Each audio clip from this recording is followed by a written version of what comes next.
오늘을 종려주의라고 합니다. 종려주의라고 하는 이유는 예수님께서 예루살렘에 입성하실 때에 백성들이 종려나무 가지를 흔들면서 예수님을 환영한 날이기 때문입니다. 요한복음 12장 12절에서 13절을 읽습니다. 예수께서 예루살렘으로 오신다는 것을 듣고 정려나무 가지를 가지고 맞으러 나가 외치되 호산나 찬송하리로다. 예수님의 예루살렘 입성을 이들이 열렬히 환영한 이유가 뭘까? 그 이유는 예수님께서 나사로를 죽은 지 나흘이 된 그를 무덤에서 살리는 사건을 보면서 로마 제국에서 이스라엘을 해방시킬 수 있는 분이 예수님이라고 믿게 됩니다. 그래서 예수님을 이스라엘의 왕으로 삼아야 되겠다. 이런 기대감 속에서 환영한 것입니다. 요한복음 12장 13절 주의 이름으로 오시느니 곧 이스라엘의 왕이시여 하더라. 이스라엘의 왕으로 삼으려고 했습니다. 그런데 예수님께서 예루살렘에 입성한 이유는 이스라엘의 왕이 되고 이 세상의 왕이 되기 위해서 오신 분이 아니었습니다. 마가복음 10장 45절 인자가 온 것은 섬김을 받으려 함이 아니라 도리어 섬기려 하고 자기 목숨을 많은 사람의 대속물로 주려 함이니라. 자신의 목숨을 많은 사람들의 대속물로 주는 이런 섬김을 하러 오셨다는 겁니다. 고린도전서 5장 7절 우리의 유월절 양 곧 그리스도께서 희생되셨느니라. 유월절에 하나님 앞에 드려지는 그 어린 양과 같은 속죄 제물이 되기 위해서 예수님은 오셨다고 하셨습니다. 그래서 내일부터 오늘은 종려주일이라고 하고 내일부터 토요일까지를 예수님의 순환 고난주간이라고 이렇게 말합니다. 오늘은 예수님의 그 고난주간의 행적을 한번 같이 살펴보시겠습니다. 첫째 날 월요일 날은 예루살렘의 성전을 척결하는 그런 운동을 하셨습니다. 마태복음 21장 12절에서 13절 예수께서 성전에 들어가사 성전 안에서 매매하는 모든 사람들을 내쫓으시며 돈 바꾸는 사람들의 상과 비둘기 파는 사람들의 의자를 둘러엎으시고 그들에게 이르시되 기록된 바 내 집은 기도하는 집이라 일컬음을 받으리라 하였거늘 너희는 강도의 소굴을 만드는도다 하시니라.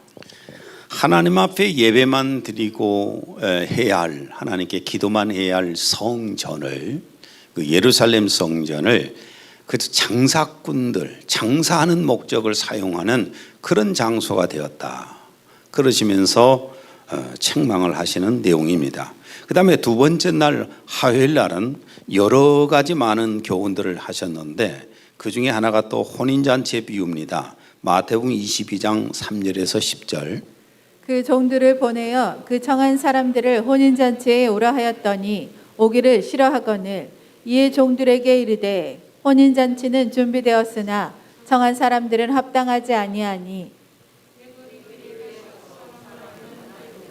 혼인잔치에 청하여 오라 한데 종들이 길에 나가 악한 자나 선한 자나 만나는 대로 모두 데려오니 혼인잔치에 손님들이 가득한지라. 예수 그리스도의 그 이름으로 예비하는 자리가 바로 혼인잔치나 마찬가지입니다. 물론 나중에 예수님 오실 때 재림에 오실 때 혼인잔치가 있겠지만은 지금 이 교회 예배 드리는 것도 혼인잔치나 마찬가지입니다. 여기는 손님이 가득 차야 된다는 거지요. 사람들을 많이 초청해야 된다는 그런 말씀입니다. 그리고 화요일 날도 종교 지도자들의 외식적인 신앙에 대해서 책망을 하십니다. 마태복음 23장 13절 15절 화 있을진저 외식하는 서기관들과 바리새인들이여 너희는 천국문을 사람들 앞에서 닫고 너희도 들어가지 않고 들어가려 하는 자도 들어가지 못하게 하는도다. 너희는 교인 한 사람을 얻기 위하여 바다와 육지를 두루 다니다가 생기면 너희보다 배나 더 지옥 자식이 되게 하는도다. 예수 그리스도를 통해서 주신 하나님의 은혜와 사랑, 그 진리를 바르게 전해주지 않으니까 사람들이 예수님을 제대로 믿지를 못하고, 그래서 가르치는 자도 지옥 가는 것이고, 또 가르치는 자 밑에 배움을 받는 자들은 2배나 더 지옥 자실을 만든다 하고 주님이 책망을 하십니다. 그리고 예수님 재림하실 때 있을 종말의 징조를 또한 가르치셨습니다. 마태복음 24장 4절에서 8절. 너희가 사람의 미혹을 받지 않도록 주의하라. 많은 사람이 내 이름으로 와서 이르되 나는 그리스도라 하여 많은 사람을 미혹하리라. 난리와 난리 소문을 듣겠으나 너희는 삼가 두려워하지 말라. 이런 일은 있어야 하되 아직 끝은 아니니라. 민족이 민족을, 나라가 나라를 대적하여 일어나겠고 곳곳에 기근과 지진이 있으리니 이 모든 것은 재난의 시작이니라. 지금이 바로 그런 때이라는 것을 우리가 잘 알 것입니다. 예수님이 재림하실 때쯤 되면은 이런 징조들이 나타난다고 이걸 이제 화요일 날 가르쳤습니다. 그 다음에 마태복음 25장에 가면은 열처녀 비유를 통해서 구원받을 자와 버려질 자, 그 다음에 달란트 비유를 통해서 하나님의 사명을 감당하는 자와 감당하지 못한 자, 그 다음에 또한 양과 염소의 비유를 통해서 천국에 들어갈 자와 들어가지 못할 자들, 이런 구별하는 이런 것을 또한 가르치셨습니다. 그리고 이제 셋째 날 수요일 날 예수님의 고난주간의 행적을 지금 같이 말씀을 나눠보는 겁니다. 셋째 날 수요일 날은 예수님을 사랑하는 한 여인의 아름다운 행동이 또 기록되어 있습니다. 마태복음 26장 7절에서 13절. 한 여자가 매우 귀한 향유 한 옥합을 가지고 나와서 식사하시는 예수의 머리에 부으니 이 여자가 내 몸에 이 향유를 부은 것은 내 장례를 위하여 함이니라. 내가 진실로 너희에게 이르노니 온 천하에 어디서든지 이 복음이 전파되는 곳에서는 이 여자가 행한 일도 말하여 그를 기억하리라. 이 여인의 아름다운 행동인데, 우리가 사람에게 잘하면 그 사람이 나를 잘한 것을 갚아줘야 될 것이고, 예수님 앞에 우리가 잘하게 되면은 예수님 우리에게 갚아주시게 되는 겁니다. 그런데 그 아름다운 여인의 행동을 또한 기록을 했고, 그 다음에 사랑하는 제자인 가룟 유다에게 배반을 당하는 고통을 성경이 또 기록하고 있습니다. 마태복음 26장 14절에 16절. 그때 12 중에 하나인 가룟 유다라 하는 자가 대제사장들에게 가서 말하되 내가 예수를 너희에게 넘겨주리니 얼마나 주려느냐 하니 그들이 은 30을 달아주거늘 그가 그때부터 예수를 넘겨줄 기회를 찾더라. 예수님의 사랑하는 제자 한 명 가룟 유다가 예수님을 은 30냥의 제사장들한테 팔아먹는 이런 기가 막힌 사건이 수요일 날 또 있었습니다. 예수님은 월요일부터 토요일까지 이 사이에 정말 수많은 그런 고난을 겪으셨다, 이렇게 볼 수가 있습니다. 그 다음에 넷째 날, 이제 목요일 날인데 제자들의 발을 씻겨줌으로 섬김의 본을 보이셨습니다. 요한복음 13장 14절 15절. 내가 주와 또는 선생이 되어 너희 발을 씻었으니 너희도 서로 발을 씻어주는 것이 옳으니라. 내가 너희에게 행한 것 같이 너희도 행하게 하려 하여 본을 보였노라. 예수님이 직접 제자들의 발을 닦아주는 섬김의 본을 보여주신 겁니다.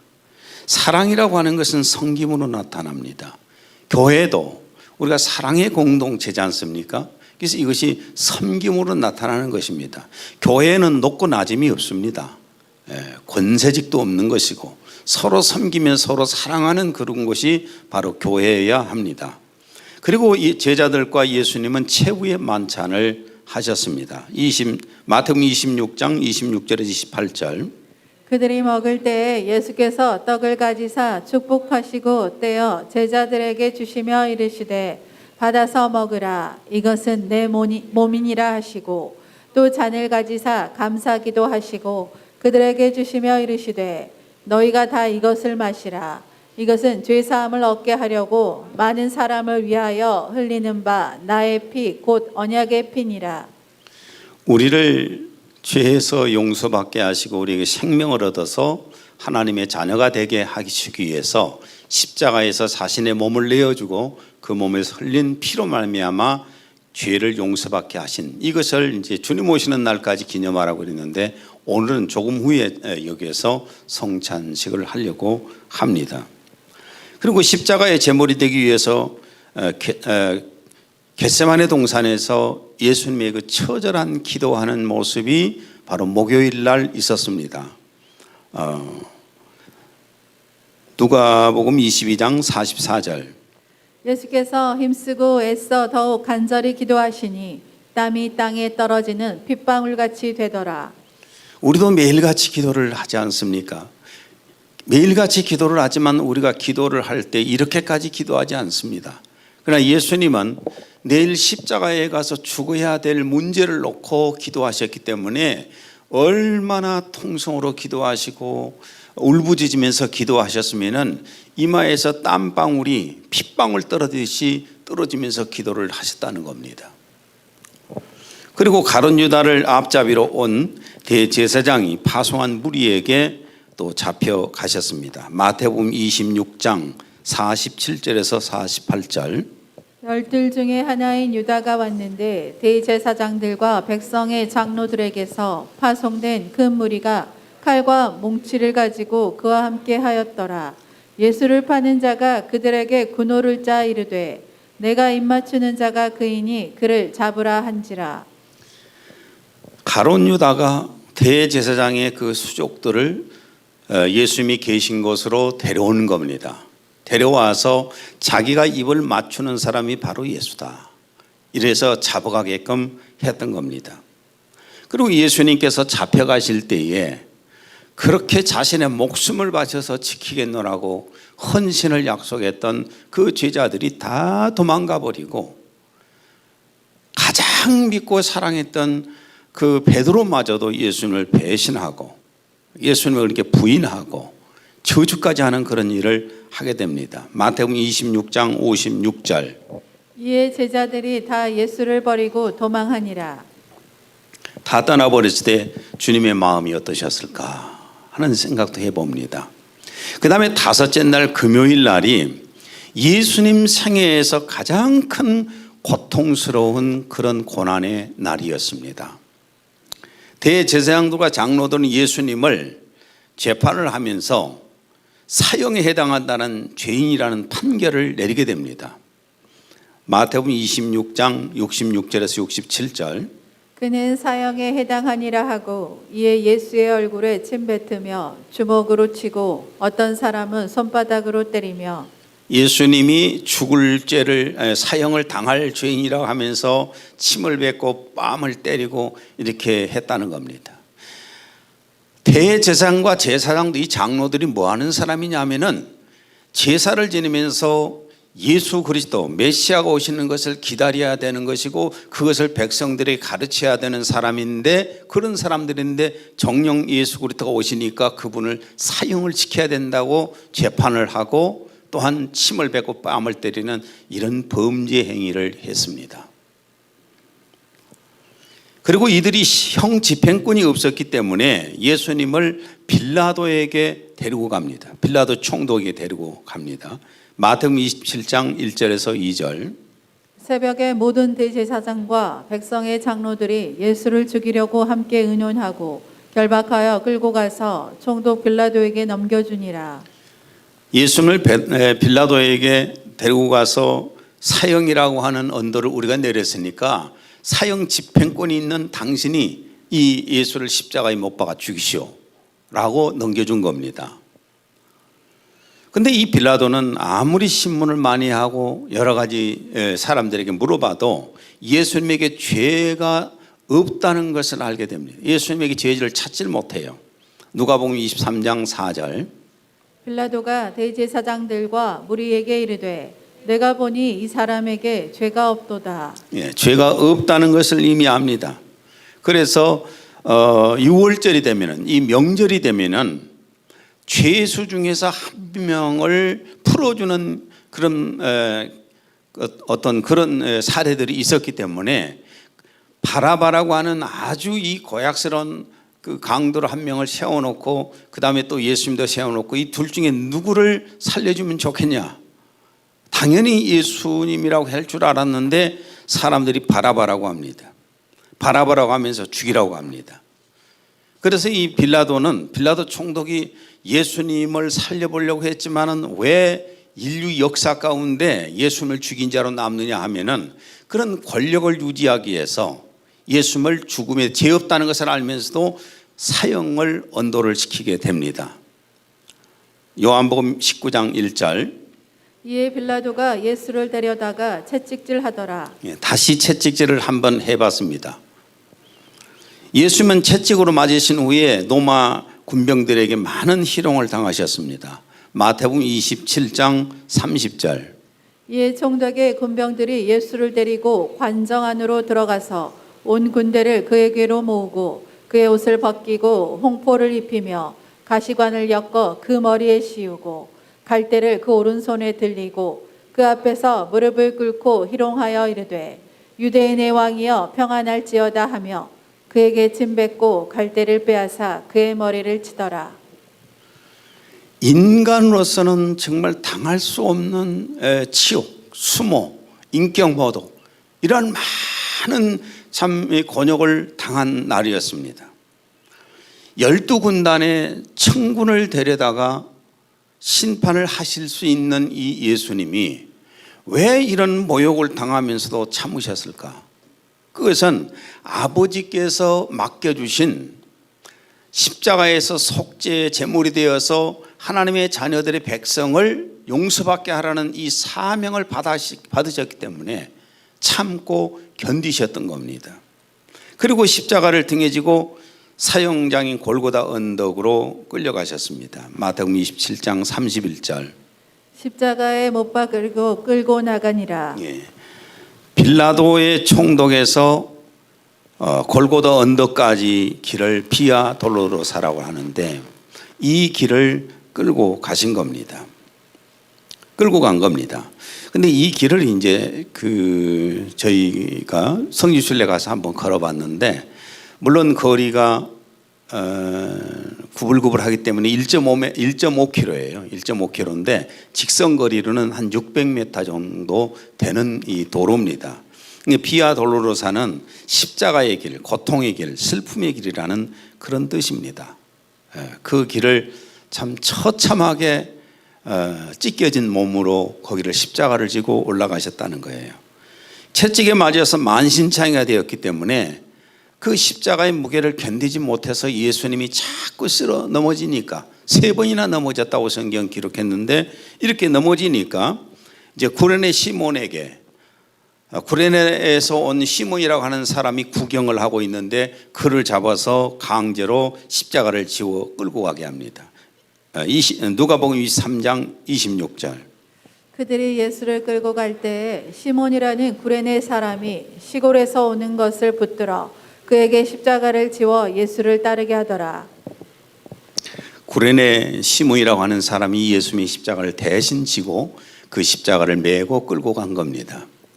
예수님께서 골고다 언덕에 도착하시자 십자가에서 못 박아 매달았습니다. 누가복음 23장 32절에서 33절. 또 다른 두 행악자도 사형을 받게 되어 예수와 함께 끌려가니라. 해골이라 하는 곳에 이르러 거기서 예수를 십자가에 못 박고 두 행악자도 그렇게 하니 하나는 우편에 하나는 좌편에 있더라. 십자가가 3개 있는데 가운데는 예수님이 십자가에 못 박혔고 양쪽에는 강도들이 십자가에 못 박혔는데 한쪽의 강도는 나중에 회개하고 예수님을 믿음으로 낙원을 약속받았지 않습니까? 예수님은 오전 9시부터 오후 3시까지 십자가에 매달린 거예요. 6시간 동안에 십자가에서 매달려 있었습니다. 마가복음 15장 25절 공동번역입니다. 예수를 십자가에 못 박은 때는 아침 9시였다. 누가복음 23장 44절에서 45절 공동번역.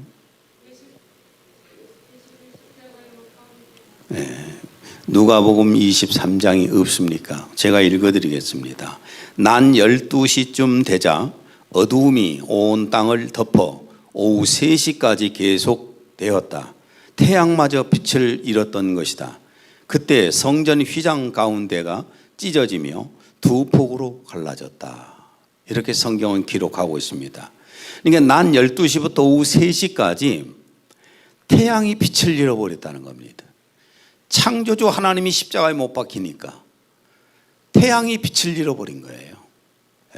그래서 태양이 빛을 잃어버리니까 온 세상이 3시간 동안에 어둠이 쫙 깔렸다는 겁니다.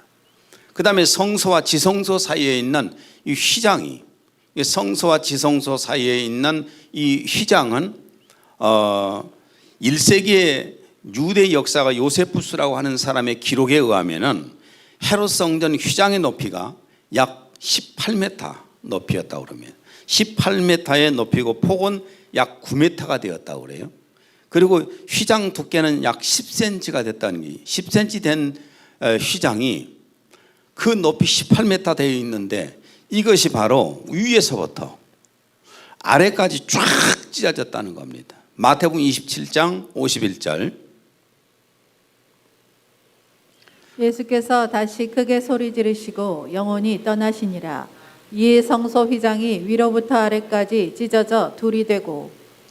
성소와 지성소 사이에 가로막고 있는 휘장이 갈라졌다는 것은 하나님과 우리 사이에 가로놓여 있는 죄악이 찢어졌다는 거예요.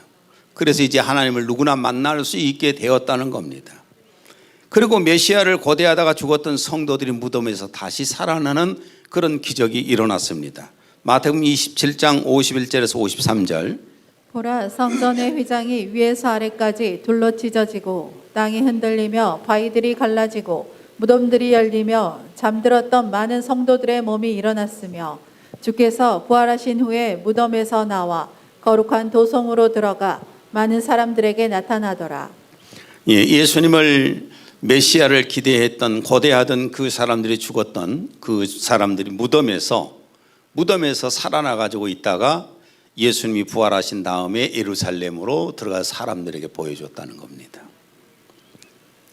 이런 사건을 보면서 골고다에 있었던 사람들은 두려워서 떨었고 벌벌벌 떨 수밖에 없잖아요. 이 놀라운 사건이 우리는 지금 글로 얘기로 듣고 있는데 현장에서 이 사건을 봤다면 얼마나 두렵고 떨렸겠어요.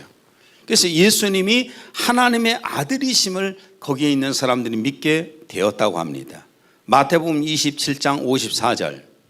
백부장과 그와 함께 예수를 지키고 있던 사람들은 지진과 그 일어난 일들을 보고 크게 두려워하며 말하기를 참으로 이 사람은 하나님의 아들이었도다 라고 하더라. 로마 군병들이 지키고 있다가 이 사건을 보고 나서 이 사람은 정말 하나님의 아들이었다 라고 증언을 하게 됩니다. 오후 3시경부터 운명하기 직전에 예수님이 하신 말씀이 성경에 7원이라고 7가지가 기록되어 있는데 3가지만 읽어보겠습니다. 마가복음 15장 34절. 예수께서 크게 소리 지르시되 엘리 엘리 라마 사막다니 하시니 이를 번역하면 나의 하나님 나의 하나님 어찌하여 나를 버리셨나이까 하는 뜻이라. 나의 하나님 어찌하여서 나를 버리셨습니까? 하나님의 아들 예수 그리스도가 당신의 자녀들의 모든 죄를 걸머지고 있으니까 아버지께서 외면을 하셨고 또한 그 아들이 처참하게 죽지만은 그 아들이 죽어야만이 하나님의 백성들을 구원하실 수 있기 때문에 하나님이 외면을 하신 겁니다. 이 성경 속에서 예수님이 이 땅에 오셔서 복음서에서 보면은 하나님을 부를 때는 늘 아버지라고 불렀어요. 근데 이 대목만 아버지라고 부르지 않고 하나님이라고 부릅니다. 누가복음 23장 46절. 예수께서는 큰 소리로 아버지 제 영혼을 아버지 손에 맡깁니다. 운명 직전에 아버지여 제 영혼을 아버지 손에 맡깁니다 라고 기도를 하셨습니다. 그 다음에 요한복음 19장 30절. 예수께서 신 포도주를 받으신 후에 이르시되 다 이루었다 하시고 머리를 숙이니 영혼이 떠나가시니라. 운명 직전에 다 이루었다. 내가 다 이루었다. 테텔레스타이. 이 말은 무슨 얘기냐면은 아버지께서 내게 주신 사명을 이제 내가 다 이루었다. 아버지께서 십자가에서 제물이 되어서 당신의 자녀들의 죄를 용서받게 하라는 그 사명을 내가 다 이루었다 하면서 운명을 하셨다고 합니다. 아리마대 요셉이 예수님이 운명하신 것을 보고 자기가 자기가 죽은 다음에 들어가려고 파놨던 그 무덤에다가 예수님의 시신을 안장을 합니다. 마가복음 15장 43절에서 46절. 아리마대 사람 요셉이 와서 당돌이 빌라도에게 들어가 예수의 시체를 달라 하니 이 사람은 존경받는 공회원이요 하나님의 나라를 기다리는 자라. 빌라도는 예수께서 벌써 죽었을까 하고 이상히 여겨 백부장을 불러 죽은 지가 오래냐 묻고 백부장에 알아본 후에 요셉에게 시체를 내주는지라. 요셉이 세마포를 사서 예수를 내려다가 그것으로 싸서 바위 속에 판 무덤에 넣어두고 돌을 굴려 무덤 문에 놓음에 위에 아리마대 요셉에게 예수님 시신을 내줬더니 아리마대 요셉이 그 시신을 모시고 와서 세마포로 싸서 자기를 위해서 파놓은 무덤에다가 안치했다는 겁니다. 무덤을 한번 보십시오. 우리나라 무덤하고는 다르죠. 굴을 파가지고 저렇게 돌굴을 파가지고 입구를 시체를 넣고 봉하는 막아버리는 그런 무덤입니다. 이것이 바로 예수님이 가신 한 주간의 고난의 길이고 사명의 길입니다. 그 사명의 길, 고난의 길을 이사야 53장 3절에서 5절 사이에 참 잘 그 예언을 했습니다. 읽습니다. 그는 멸시를 받아 사람들에게 버림받았으며 강고를 많이 겪었으며 질고를 아는 자라. 마치 사람들이 그에게서 얼굴을 가리는 것 같이 멸시를 당하였고 우리도 그를 귀히 여기지 아니하였도다. 그는 실로 우리의 질고를 지고 우리의 슬픔을 당하였거늘 우리는 생각하기를 그는 징벌을 받아 하나님께 맞으며 고난을 당한다 하였노라. 그가 찔림은 우리의 허물 때문이요 그가 상함은 우리의 죄악 때문이라. 그가 징계를 받음으로 우리는 평화를 누리고 그가 채찍에 맞음으로 우리는 나음을 받았도다. 예수님의 고난의 십자가의 고난의 사건 또 사람들에게 미움받고 멸시받고 하는 사건을 이사야 선지자가 예언을 해놓은 내용인데 그대로 이루어졌습니다. 예수님의 삶을 보면은 예수님은 자기를 부인하는 길을 사셨습니다. 철저하게 자기 자신을 부인하는 삶을 사신 겁니다. 누가복음 22장 42절. 아버지여 만일 아버지의 뜻이거든 이 잔을 내게서 옮기시옵소서. 그러나 내 원대로 마시옵고 아버지의 원대로 되기를 원하나이다. 예수님의 마음속에는 십자가의 그 처절한 고통을 안 당하고 싶었어요. 사람이니까. 그렇죠? 그 속에는 물론 하나님의 아들이시지만은 또한 인간이시잖아요. 인간으로서 그 십자가에서 처절하게 못 박혀 죽는 그 고통을 생각할 때 이것을 안 지고 싶었습니다. 그래서 아버지 앞에 기도를 합니다. 십자가의 이 고통을 안 지고 해결할 방법이 없겠습니까? 라고 기도했을 때 아버지께서 아버지의 뜻은 십자가에서 죽으라는 거였어요. 그래서 그 자기의 뜻을 부인하고 자기를 부인하고 십자가로 나아가는 그런 삶. 그러니까 철저하게 자기를 부인하는 삶을 예수님은 사셨습니다. 그리고 예수님은 아버지께서 주신 사명대로 속죄제물이 되셨습니다. 요한복음 6장 38절. 내가 하늘에서 내려온 것은 내 뜻을 행하려 함이 아니요 나를 보내신 이의 뜻을 행하려 함이니라. 예수님은 이 세상에 사신 기간이 뭐 길지도 않지만은 33년이지만은 그 기간 동안에 자신의 어떤 출세를 위해서, 자신의 성공을 위해서, 자신의 어떤 부자로서 살기 위해서, 안락한 삶을 살기 위해서, 또한 많은 가족들과 행복하게 누리고 살기 위해서 이렇게 사신 삶이 아니었다고 말해요. 그분에게는 아예 그런 생각을 갖고 살지 않고 오직 아버지의 뜻만을 행하기 위해서 이 세상을 사셨다는 겁니다. 그러니까 예수님은 자기 부인의 길과 하나님이 주신 사명의 길을 가신 분이었습니다. 그리고 예수님은 자신을 따라오는 제자들에게 나를 따르려면 그 예수님이 가신 길을 따라오라고 말씀하십니다. 마태복음 16장 24절. 누구든지 나를 따라오려거든 자기를 부인하고 자기 십자가를 지고 나를 따를 것이니라. 자기를 부인하고 자기에게 맡겨주신 십자가를 지고 나를 따라와라. 이것이 주님이 가르쳐 주신 내용입니다. 히브리서 13장 12절에서 13절. 예수도 자기 피로써 백성을 거룩하게 하려고 성문 밖에서 고난을 받으셨느니라. 그런즉 우리도 그의 치욕을 жил머지고 영문 밖으로 그에게 나아가자. 우리도 예수님처럼 그렇게 살아야 된다는 겁니다. 요즘 이제 우리 기독교가 어떤 면에서 보면 종교화되었잖아요. 종교화되어서 세상에서 출세하기 위해서 기독교를 이용하고, 세상에서 부자가 되기 위해서 기독교를 이용하고, 세상에서 온 가족이 행복하게 살기 위해서 기독교를 이용하는 것이 되고 있어요. 주님이 말씀하신, 주님이 나를 따라올 때에 자기를 부인하고 자기 십자가를 지라는 그런 이미 내용은 이 까마득하게 잊어버리고 삽니다. 사람들이. 자기 부인은 자기 속에서 올라오는 죄악과 욕구를 이기는 겁니다. 이걸 부인하는 거예요. 로마서 7장 23절. 내 지체 속에서 한 다른 법이 내 마음의 법과 싸워 내 지체 속에 있는 죄의 법으로 나를 사로잡는 것을 보는도다. 바울 사도도 자기 속에는 내 영 속에서 오는 생명 속에서 오는 그런 생각과 내 육신에서 올라오는 죄와 욕심이 내 마음 속에서 끊임없이 싸운다고 그럽니다. 그것을 이겨내려고 바울 사도는 정말 노력을 많이 했죠. 그래서 우리 주 예수 그리스도로 말미암아서 내가 이긴 것을 감사한다고.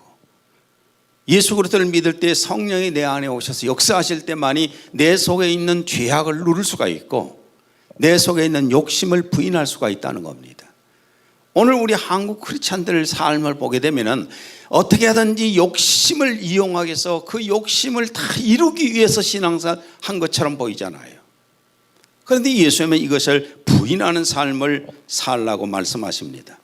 우리는 이 고난주간에 그냥 어떤 행사가 아니라 내 속에서 올라오는 죄악과 내 속에서 올라오는 욕심을 부인하려고 노력하는 자기의 싸움을 끝없이 해야 되는 겁니다. 그리고 자기 십자가는 하나님께서 나에게 맡기신 사명입니다. 예수님과 같이 십자가를 지고 속죄제물이 되는 것은 아니잖아요. 그러면 하나님께서 내게 맡기신 사명이 뭔가? 그 사명의 길을 가야 되는데 로마서 12장 6절에서 8절입니다. 우리에게 주어진 은혜에 따라 가지는 사들이 다르니 예언이면 믿음의 분량대로 예언하고 또 섬김이면 섬기는 일로 또 가르치는 자는 가르치는 일로 또 권면하는 자는 권면하는 일로 구제하는 자는 성실함으로 지도하는 자는 근면함으로 자비를 베푸는 자는 즐거움으로 할 것이니라. 자기에게 주어진 사명. 저는 목회자입니다. 그리고 설교자입니다.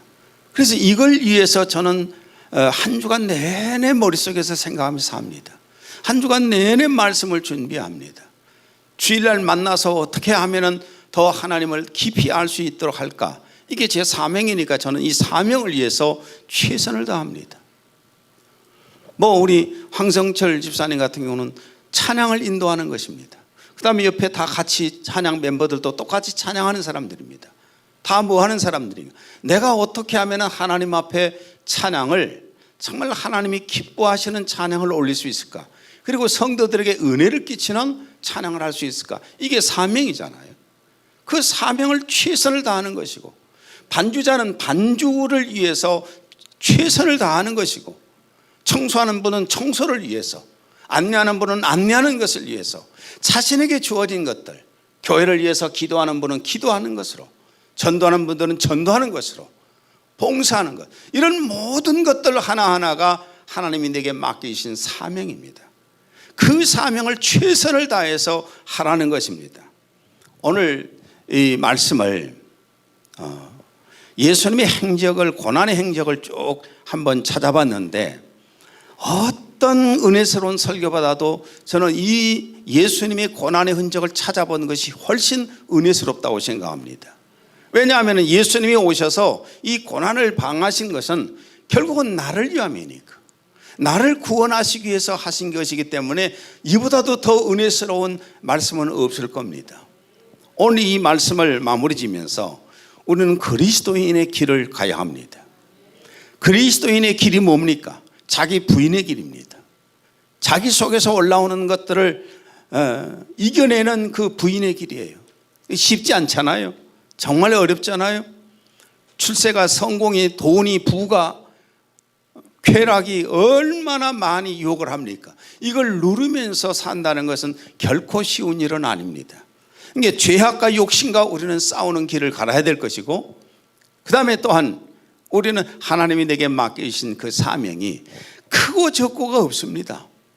물 한 그릇 여기서 떠다 갖다 놓은 것을 사명으로 생각할 수도 있겠고, 내가 하는 일이 크고 적은 것을 주님이 말씀하시진 않았어요. 경중을 따지지 아니하시고 하나님이 내게 맡기신 일들을 작은 일이라도 충성스럽게 그 일을 할 때 주님은 하늘에서 기뻐하시고 그걸 칭찬하신다고 했잖아요. 나는 우리 모두가 이 고난주간을 맞이해서 그런 것들을 각오할 수 있는 우리가 되었으면 좋겠습니다. 아버지 하나님, 오늘 예수님의 고난주간, 한 주간의 고난 속에 겪었던 그 순환을 말씀 속에서 함께 읽어봤습니다. 주님, 우리를 위해서 이 수많은 순환을 겪으셨는데 우리 또한 주님이 가진 길을 그대로 따라갈 수는 없겠지만 자기를 부인하는 길을 가야 되고 우리에게 맡겨주신 사명을 완수하면서 가야 된다는 것을 배웠습니다. 하나님의 은혜와 사랑, 우리 주 예수 그리스도의 은혜와 사랑 깊이 생각하면서 주님을 따라가는 저희들이 되게 하여 주옵소서. 예수님 이름으로 기도했습니다. 아멘.